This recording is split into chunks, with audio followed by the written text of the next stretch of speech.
SEER Foundation for the Blind. Welcome to the Special Education Preparatory Class Series, brought to you by SEER Foundation for the Blind. Our passion, special education. बिस्मिल्लाहिर्रहमानिर्रहीम रब्बी इश्रह ली सदरी व यस्सिर ली अमरी वहलुल उक़दतम मिन लिसानी यफ़क़हू क़ौली। अस्सलाम वालेकुम अजीज तलबा व तालिबात, उम्मीद रखता हूँ आप सब बिल्कुल बखैर व आफियत होंगे। अल्लाह रब्बुल इज़्ज़त आप सब पर हमेशा अपना ख़ास फजल करम रखे। हम आज की क्लास में आप सबको खुश आमदीद कहते हैं। आज हमारा सबसे पहला टॉपिक जो होगा, जो हम आज डिस्कस करेंगे, मेजर टॉपिक होगा इंट्रोडक्शन ऑफ स्पेशल एजुकेशन, जिसके अंदर डिफरेंट सब टॉपिक्स हम पढ़ेंगे।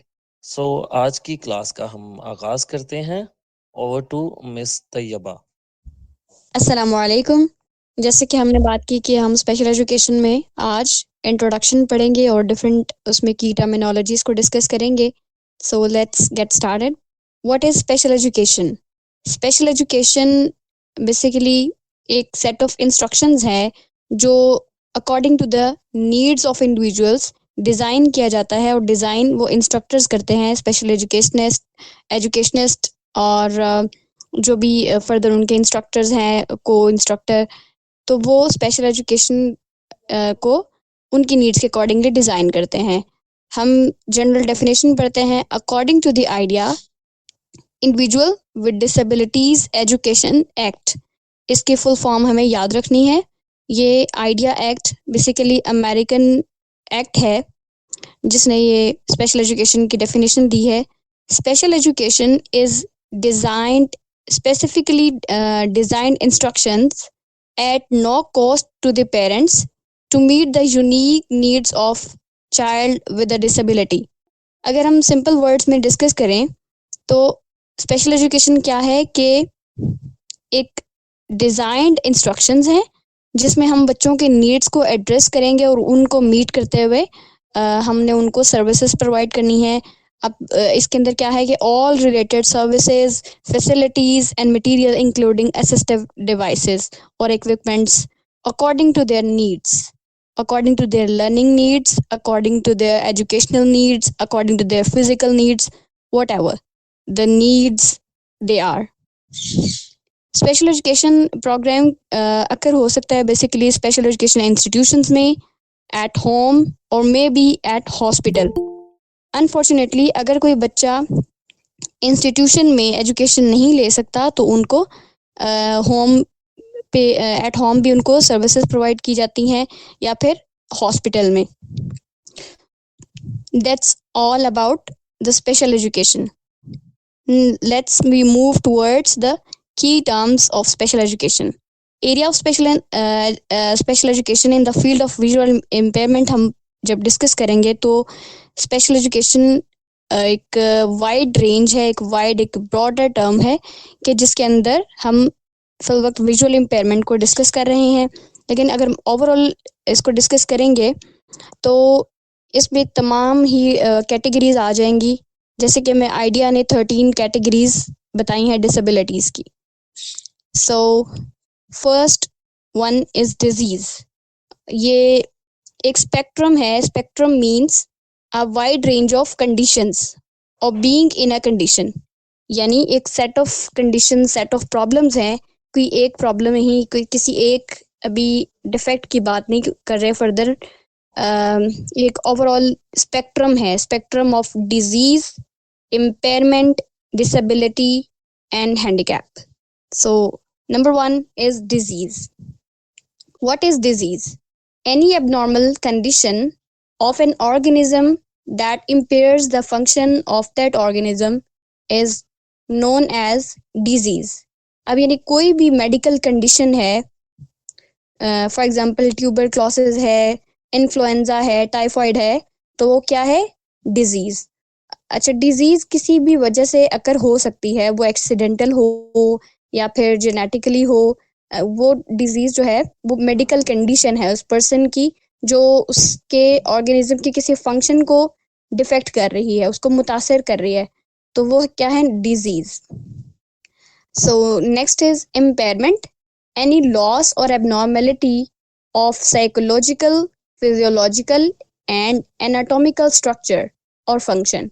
अब जैसे हमारी एक बॉडी है तो उसके साइकोलॉजिकल फंक्शंस भी हैं, फिजियोलॉजिकल फंक्शंस हैं, उसके एनाटॉमिकल पार्ट्स हैं. सो हमारी बॉडी कैसे काम करती है, उसका प्रॉपर एक स्ट्रक्चर है, एक ऑर्गेनिज्म है. तो अगर कोई भी ऑर्गन हमारा मिस हो जाता है या उसको किसी किस्म की डिसफॉर्मिटी होती है, कोई डैमेज आ जाता है, तो ये क्या है कि इम्पेयरमेंट है. अगर हम इसको विजुअल इम्पेयरमेंट के एग्जांपल लेके समझें तो अब किसी स्ट्रक्चर में किसी किस्म का कोई डैमेज है, जैसे कॉर्निया मिसिंग है या लेंस मिसिंग है, तो जिसकी वजह से विजन प्रॉपर नहीं है, यानी ना ही वो उसको लाइट को परसीव कर पा रहा है, ना ही वो कलर्स परसीव कर पा रहा है. सो वो अपनी इंफॉर्मेशन को विजुअली नहीं परसीव कर सकता, नहीं लर्न कर सकता, क्योंकि most of the learning, most of the things को हम अपनी विजुअल सेंस के थ्रू एड्रेस करते हैं, चीज़ों को अंडरस्टैंड करते हैं अपने इन्वायरमेंट में. तो किसी भी आई का अगर हम कोई पार्ट समझ लें कि मिस हो गया है, तो ये हमारे पास इम्पेयरमेंट के डेफिनेशन है. Next, disability. Because of impairment, disability क्यों अगर होगी? Due to an impairment, any restriction or disability, inability to perform an activity in a range considered normal for a human being. अगर किसी ह्यूमन बीइंग की functioning में कोई restriction आ जाती है, कोई लिमिटेशन आ जाती है, वो अपने टास्क, अपनी एक्टिविटीज़ को परफॉर्म नहीं कर पा रहा, इनएबिलिटी टू परफॉर्म टास्क और सर्टेन टास्क्स, जैसे कि आम बंदे देख सकते हैं, खुद इंडिपेंडेंटली मूव कर सकते हैं, अपने डेली टास्क परफॉर्म कर सकते हैं, तो एक ये नॉर्मल कंडीशन है. लेकिन अगर कोई इंडिविजुअल विजुअल इम्पेयरमेंट के साथ है तो वो अपने टास्क खुद परफॉर्म नहीं कर सकता, वो डिपेंडेंट है अपनी फैमिली मेम्बर्स पर, अपने सिबलिंग्स पे. So he can't move independently, he can't see और he can't read and write, यानी डिसफंक्शनिंग ऑफ आई. तो ये क्या है? इम्पेयरमेंट.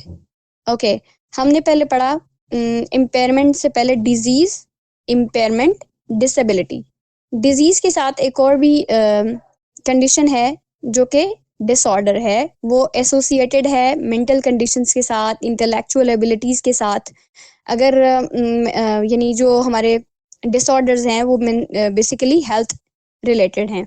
तो अगर मेंटल हेल्थ में किसी किस्म का कोई डिसफॉर्मिटी होती है, कोई डिफेक्ट आ जाता है, तो वो क्या है, चाहे वो इंटेलेक्चुअली हो, साइकोलॉजिकली जो हमारे टास्क हैं हम उसको परफॉर्म नहीं कर पा रहे, तो ये साइकोलॉजिकल डिसऑर्डर्स हो सकते हैं, मेंटल डिसऑर्डर्स या इंटेलेक्चुअल एबिलिटीज़ में वो बंदा फॉल कर रहा है.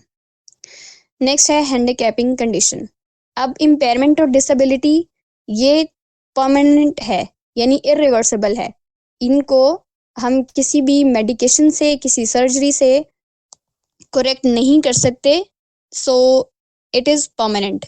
Handicap, a disadvantage for a given individual that resulting from an impairment, inability और यानी अब ये जो हैंडीकैपिंग कंडीशन है ये एक सोशल फिनोमिना है, सोशल डिसएडवांटेज है, सोसाइटल बैरियर्स की वजह से होता है, ये कोई बाय नेचर कंडीशन नहीं है.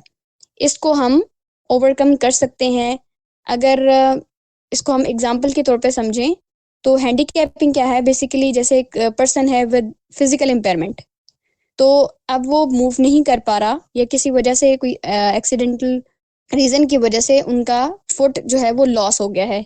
अब लॉस ऑफ फुट क्या है? इम्पेयरमेंट है, क्योंकि हमने पढ़ा था कि किसी हमारी बॉडी ऑर्गन का कोई स्ट्रक्चर में से कोई ऑर्गन मिस हो जाता है, डैमेज हो जाता है, लॉस होता है, तो वो हमारी इम्पेयरमेंट है.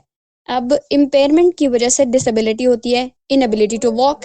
ठीक है, यानी अब लॉस ऑफ फुट, उसके पास एक ऑर्गन मिसिंग है. इनएबिलिटी टू वॉक यानी डिसेबिलिटी. डिसेबिलिटी में हमने पढ़ा था कि डिसफंक्शनिंग है, फंक्शनिंग इम्पेयरमेंट की वजह से होती है. और हैंडीकैपिंग कंडीशन क्या है? एक डिसएडवांटेज है, लेकिन वो अपनी एक्टिविटीज़ को परफॉर्म कर सकता है अगर उसको इक्विपमेंट प्रोवाइड कर दें, डिवाइसेस उस तरह के दे दें।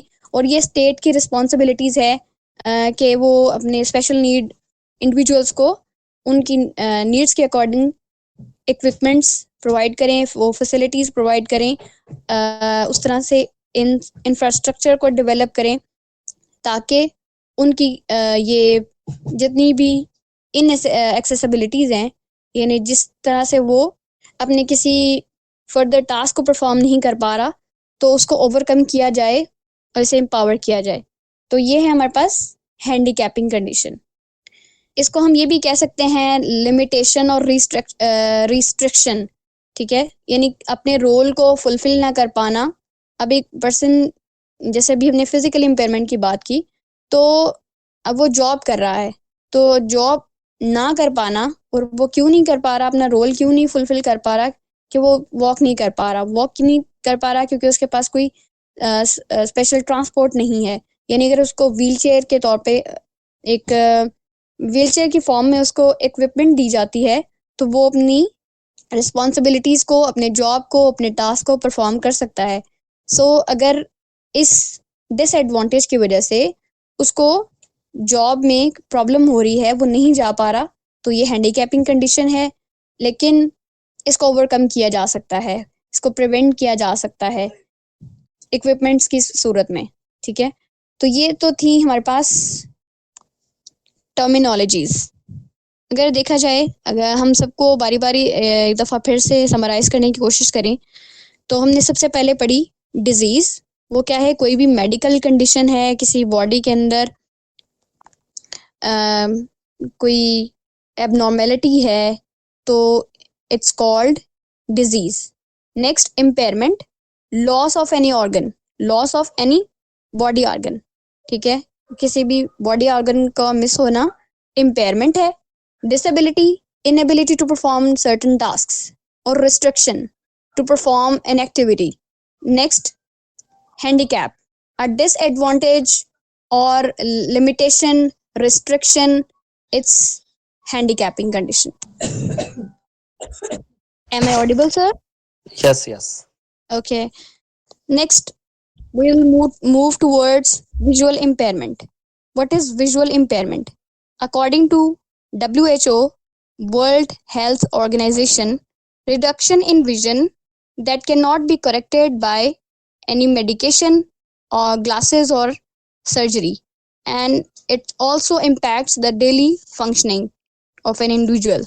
According to IDEA, Individual with Disabilities Education Act, an impairment in vision that adversely affects the child's educational performance is visual impairment. अब visual impairment को हम इसकी definition को समझें तो दोनों में कुछ खास डिफरेंस नहीं है, लेकिन आइडिया ने उसको है तो वो विजुअल इम्पेयरमेंट में फॉल करेगी। तो बाकी उसमें भी वही बात है कि रिडक्शन है विजन में, जिसकी वजह से वो अपनी डे टू डे टास्क को, अपनी डेली एक्टिविटीज को नहीं परफॉर्म कर सकता इंडिविजुअल।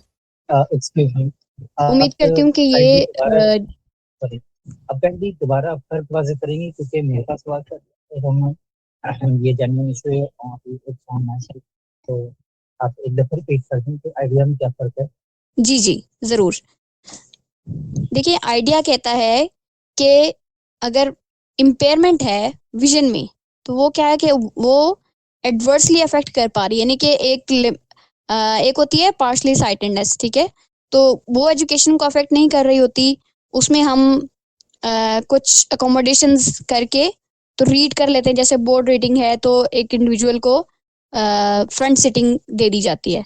सो अब ये कि उसकी वो प्रॉब्लम दूर हो गई ना, चाहे वो उसी वक्त के लिए हो, लेकिन एडवर्सली के बहुत बुरी तरह से मुतासिर करे, यानी कि वो करेक्शन नहीं हो सकती उसकी किसी मेडिकेशन से, किसी सर्जरी से, या ग्लासेस से, या कॉन्टेक्ट लेंसेज से उसकी विजन रिवर्स नहीं हो सकती। तो ये है हमारे पास विजुअल इम्पेयरमेंट की डेफिनेशन। वो जो उसके डेली टास्क में उनको परफॉर्म करने में मुश्किल आती है, प्रॉब्लम फेस करना पड़ती है, तो इसको हम कहेंगे कि वो इम्पेयरमेंट में फॉल कर रहा है, विजुअल इम्पेयरमेंट। आगे फर्दर हम इसकी टाइप्स पढ़ेंगे तो आपको मजीद क्लैरिफाई हो जाएगा। अगर इसमें से किसी का कोई क्वेश्चन है तो वो कर सकता है अब तक जितना हमने पढ़ा है। आई थिंक आप कंटिन्यू कीजिए, हम जितने भी क्वेश्चंस हैं ना हम लास्ट पे ले लेंगे। ओके, सो हम कोर सब्जेक्ट्स की तरफ मूव करते हैं। उसमें हम अभी आज करिकुलम के बारे में पढ़ेंगे। आप सब जैसे कि जानते हैं कि करिकुलम क्या है। बेसिकली हम निसाब को करिकुलम कहते हैं उर्दू में, और अरबी में इसके लिए मिनहाज का लफ्ज़ इस्तेमाल होता है। मिनहाज जिसका मानी रास्ते के हैं। तो करिकुलम एक लैटिन वर्ड है, यानी ये लैटिन वर्ड से डिराइव हुआ है, which means career, CURRER, career. तो अब क्या हमें समझ आई कि करिकुलम क्या है? वो पाथवे है, वो ट्रैक है जिस पे हम चलते हुए, जिसको फॉलो करते हुए अपने गोल्स को, अपने ऑब्जेक्टिव्स को मीट कर सकते हैं या फिर अपनी डेस्टिनेशन को अचीव कर सकते हैं। सो अगर हम इसकी जनरल डेफिनेशन की बात करें तो करिकुलम क्या है? All the learning activities conducted by any institution और स्कूल इनसाइड और आउटसाइड द स्कूल। ठीक है, चाहे वो इनसाइड एक्टिविटीज हों या आउटसाइड द स्कूल या इंस्टीट्यूशन, वो तमाम एक्टिविटीज, लर्निंग एक्टिविटीज जो कि किसी भी इंडिविजुअल की ग्रूमिंग कर सकती हैं, बैलेंस डेवलपमेंट कर सकती हैं, वो क्या है? हमारे पास करिकुलम है। और करिकुलम के साथ कुछ टर्म्स एसोसिएटेड हैं। Course, curriculum, syllabus. करिकुलम को तो हमने अभी स्टडी कर लिया कि वो तमाम लर्निंग एक्टिविटीज जो किसी भी इंडिविजुअल की बैलेंस, ग्रूमिंग एंड डेवलपमेंट कर सकती हैं, वो करिकुलम में फॉल करती हैं, वो चाहे इनसाइड द स्कूल या आउटसाइड द स्कूल हो। पहले क्या था कि इसके लिए हम एक्स्ट्रा करिकुलर एक्टिविटीज का एक टर्म यूज होती थी, या कोर करिकुलम। तो अब ये क्या है कि करिकुलम के अंदर ही वो सारी की सारी एक्टिविटीज फॉल करती हैं। कोर्स, लिस्ट ऑफ सब्जेक्ट्स और books taught to be specific grade level, यानी तमाम सब्जेक्ट्स या बुक्स जो किसी भी स्पेसिफिक ग्रेड लेवल को टीच की जाएंगी, वो कोर्स है। और सिलेबस क्या है कि लिस्ट ऑफ कंटेंट या list of topics to be taught in a specific subject. अब दोनों में डिफरेंस देखिएगा कि किसी भी सब्जेक्ट के अंदर, किसी स्पेसिफिक सब्जेक्ट के अंदर जितने भी हम टॉपिक्स को या जितना भी कंटेंट को स्टडी करेंगे, वो कोर्स नहीं बल्कि सिलेबस है। और कोर्स क्या है कि लिस्ट ऑफ बुक्स और सब्जेक्ट्स। जैसे किसी स्पेसिफिक ग्रेड लेवल की बात करते हैं, कोई 8th क्लास या 7th क्लास का कोर्स है, तो उसके अंदर अब 9-10 किताबें होंगी, यानी 8 या 7 जितने भी सब्जेक्ट्स हैं, तो वो सारे के सारे, यानी हम कहेंगे कोर्स ऑफ 7th क्लास। इसी तरह से अगर उसमें से हम पाक स्टडीज की बुक ले लेते हैं और उसके अंदर फर्दर 5 चैप्टर्स या 10 चैप्टर्स हैं, जितने भी उसमें सब टॉपिक्स हैं, वो क्या है? हमारा लिस्ट ऑफ टॉपिक्स हैं या कंटेंट है, तो उसको कहेंगे syllabus. Okay, thank you so much. आप सबका इंशाल्लाह कल नई क्लास के साथ मिलेंगे। अपनी दुआओं में याद रखें, अपना ख्याल रखें। अल्लाह निगहबान। सीयर फाउंडेशन फॉर द ब्लाइंड नाबीना अफराद की जदोजहद का मरकज़। बेशक इंसान के लिए वही है जिसकी वो कोशिश करता है। सूरह अन-नजम आयत 39। हम जदीद महारतें सीख कर बाइज्जत कारोबार और रोज़गार हासिल करके कौम की माशी बहाली का हिस्सा बनेंगे। सीयर फाउंडेशन के बारे में मालूमात हासिल करने के लिए विजिट कीजिए हमारी वेबसाइट www.blindseer.org blindseer.org। हमसे रब्ता कायम करने के लिए contact@blindseer.org पर मेल कीजिए या फिर हमारे व्हाट्सएप नंबर 0370 530 7085 पर वॉइस या टेक्स्ट मैसेज सेंड कीजिए।